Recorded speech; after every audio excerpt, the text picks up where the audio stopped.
Yes, waiting for you, and the players just about completed their warm-up for what really is an intriguing match. As John Lloyd was mentioning, these two men met in the first round of the French Open when Rafael Nadal was actually 3-5 down in the first set.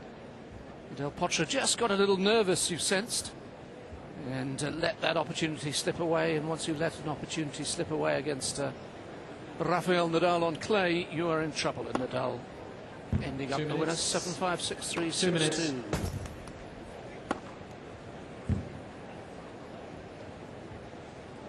2 minutes left on the warm-up, so there's a chance to introduce both men to you in a little more detail. Not that Rafael Nadal needs much introduction now. Just turned 21 on the 3rd of this month from Manacor, the second city of the island of Mallorca. It's been ranked number 2 in the world for 99 consecutive weeks now, which is a record. In most areas he'd be number 1, but there's a fellow called Federer around. And of course, now only the second man in history to win the French Open 3 successive times, the other being a certain Bjorn Borg, runner-up at Wimbledon, quarters of the other 2 Grand Slams, the Australian and the US Open, and a quarter-finalist here last year, having to retire with a back injury when one said all with Leighton Hewitt. So if Rafael needs no introduction, I suspect that quite a few of you have not seen the young man he's about to play, who's 18 years of age and stands a mere 6'5". It's remarkable, these giants are coming through. You can see he's just below his career high. He's 59 in the world. He started the year as ranked 91, so he's moving up all the time. His first round victory over former Australian Open champion Thomas Johansson of Sweden was his first ever win on a grass court, 6-2, 6-4. So he's found a little bit of form, and John Lloyd has made the long journey from the studio next door. Never easy for someone coming to play the first match against someone who's already had a match. No, and particularly someone who's had a match like Del Potro that was so impressive, where he looked incredibly sharp. And I'm always interested when you watch players, that particularly young players, and they come over, they've zoomed up the ranking, never really played on grass before. You can see how talented they are, but you wonder whether or not they can adjust to this surface. Well, Del Potro showed us that he can adjust to grass. It will be interesting against Nadal, who obviously will make him run a lot of balls down. But I tell you, if he starts well, Del Potro, today, and you know, he's not too nervous about playing Rafa, which he shouldn't be, because he played him in the French and did well, this could be a very tough match.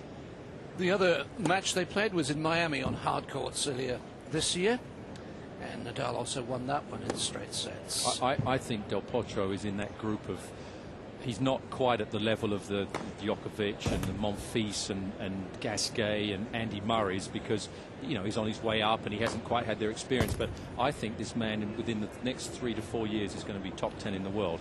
That's how highly I rate him. I think he's an excellent prospect. It's a terrible thing to say, but he's the sort of next generation after Nadal, Djokovic and Andy Murray. Exactly, exactly. Who are 2 years older than him. It's never ending. In fact, he played Andy Murray in the quarterfinals of the French Open Juniors back in 2005, when he was, a 15-year-old, and he lost to Andy on that occasion. But you're always looking for the next generation to come up. We're talking about Djokovic and Murray as being the people to threaten Federer and Nadal, and here's the next one after that. Right, he's up there. Golbis, who was here this week, who lost a very tough first round match, but who beat Tim Hemmett at the French. He's another one. Cilic, who we saw yesterday. There's another group that's coming up fast behind, and you don't get any breathing space in the game today. That's the bottom line.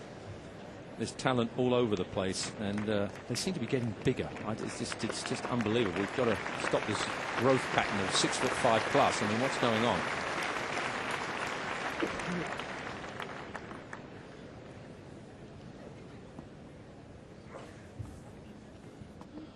Juan Martín Del Potro to serve. First set. Ready. Play.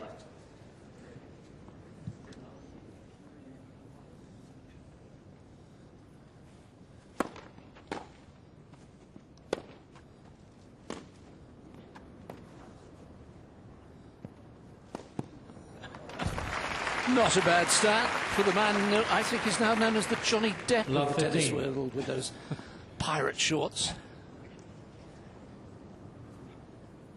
You'd have to change those for Wimbledon. Well, not the length, just the colour. Just the colour. Yeah.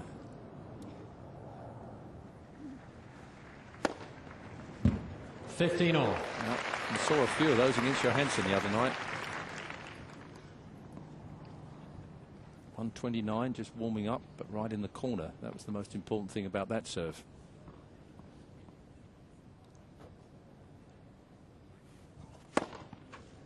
$30-15. And now 135, so he is warming up. What was your fastest ever recorded serve? Mercifully, they didn't have speed guns when I was playing. And if they ever have them now, I ask them to turn them off. 40-15. Wow. Obviously nervous.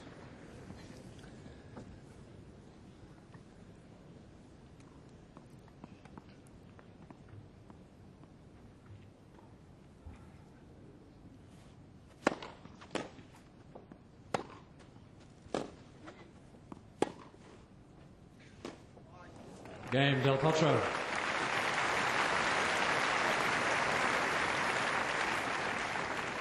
First game.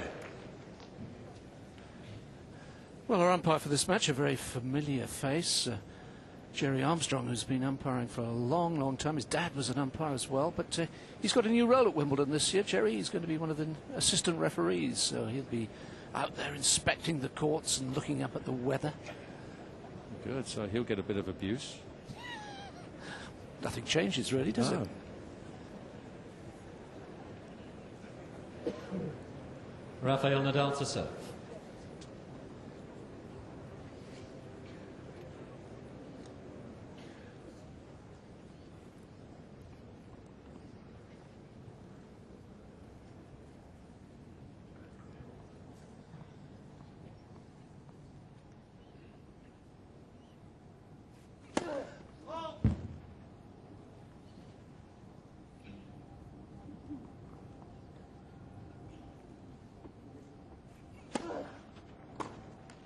$15 love.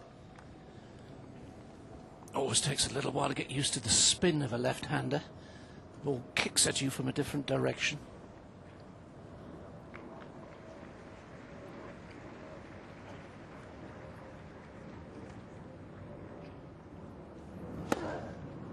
$30 love.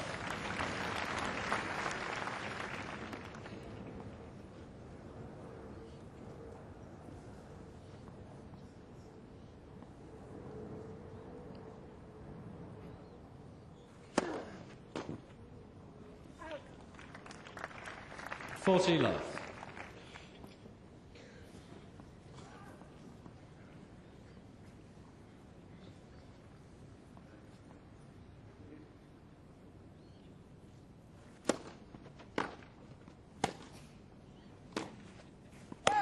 Game, Nadal.